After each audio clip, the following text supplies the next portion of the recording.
You've got one of the biggest football clubs on the planet, FC Barcelona, and they're staring at collapse, drowning in over €1 billion of debt. Just a crazy situation. The lifeline? Well, it didn't come from where you'd expect, like a bank or some billionaire investor. Nope, it came from Spotify, the music streaming giant. This is the story of a massive gamble, a totally new kind of partnership designed to save a legend from itself. All right, so here's the game plan. First, we're going to look at just how deep a hole Barca was in. Then we'll get into Spotify's wild rescue mission and the really cool cultural play behind it all. After that, we got to talk about the absolute chaos of their stadium rebuild, because that throws a wrench in everything. And finally, we'll ask the big question: did this whole crazy gamble actually work? All right, section 1, the crisis.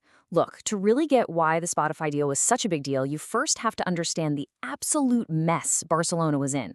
We're not talking about just a rough patch here. This was an existential threat. Okay, get your head around this number: 1.35 billion euros. Yeah, billion with a B. That was the mountain of debt the club was sitting on.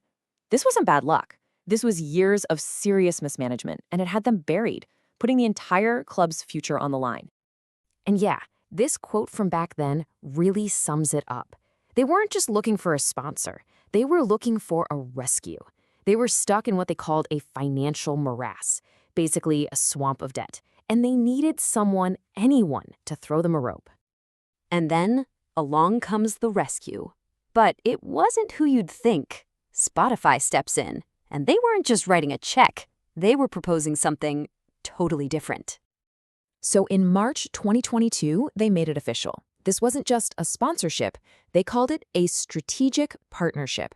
Spotify became their main partner and their official audio streaming partner. This was a first for Barca, and the whole point was to smash the worlds of music and football together. And when you dig into the details, you see how deep this went. We're talking about the front of the jerseys for both the men's and women's teams, which is huge. Then you got the training kits.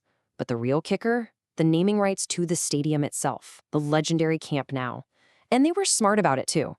The price for that was set to jump way up after the big stadium rebuild.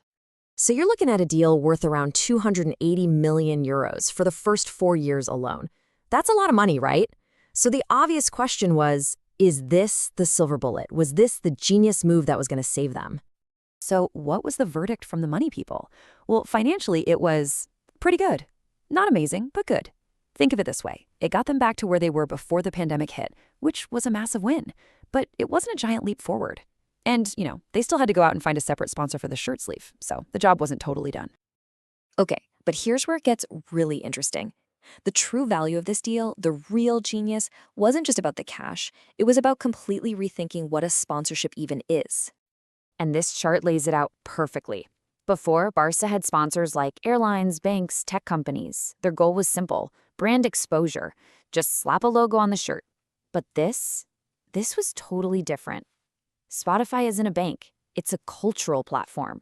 So the goal shifted from just advertising to actually creating entertainment, creating these cool cultural moments. And you can see that vision coming right from the top. The club's president, Joan Laporta, he nailed it. He said this is about bringing the club closer to the fans through unique experiences. It wasn't about selling space. It was about combining these two massive passions: entertainment and football. And look, this wasn't just some marketing talk. They actually did it right away. Suddenly, that famous Barcelona shirt wasn't just a shirt. It was like a billboard for artists. The Travis Scott collab was a perfect example. That wasn't just putting his logo on there. It was a whole event. It drove record merch sales. I mean, you had fans camping out for the stuff. And to top it all off, Spotify threw a secret free Travis Scott concert right there in Barcelona. That's how you do it. But just as things are starting to look really cool and innovative, there's a huge problem brewing. A massive billion-euro problem. And that was the chaotic, ambitious, and frankly messy rebuild of their home stadium, Camp Nou. Yep, another jaw-dropping number for you: 1.5 billion euros. That's the price tag for this massive stadium renovation project. Now, this was financed separately, but it was happening at the exact same time, which, as you can imagine, created a whole lot of problems. I mean, the vision for the new stadium is incredible. We're talking a capacity of 105,000 people. That would make it the third largest in the world. They're adding a roof, the whole shebang. The goal is to make it this world-class entertainment hub for the whole city. The reality, though, well, it's been described as reconstruction chaos. Seriously, it's just been one delay after another. The date they're supposed to return keeps getting pushed back and back and back. First it was late 2024, now who knows? It all depends on when they can get enough seats approved.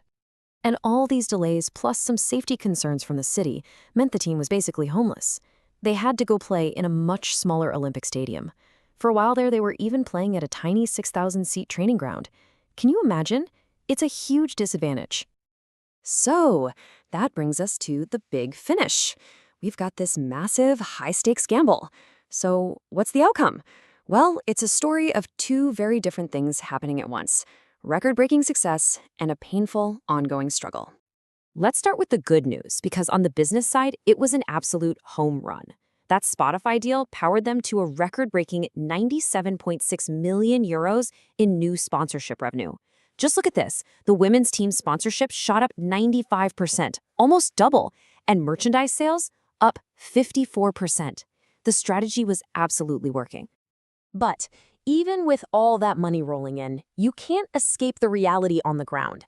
The team is still not home. They're playing at a temporary stadium away from their fortress, all while that massive, chaotic, and super expensive rebuild just keeps grinding on. Of course, the club's leadership is playing the long game here. Their VP of marketing basically says, look, this is more than just a deal, it's a strategic alliance. They see Spotify as the partner giving them the financial muscle to get through all this chaos and finish their massive projects. And so that leaves us right here, with this one big question. Is this the future? Have Barcelona and Spotify shown everyone a new way to do sports marketing, where it's all about culture and creating moments? Or is this whole thing a cautionary tale, a warning that you can have the smartest strategy in the world, but if you take a gamble that's just too big, it can all come crashing down around you?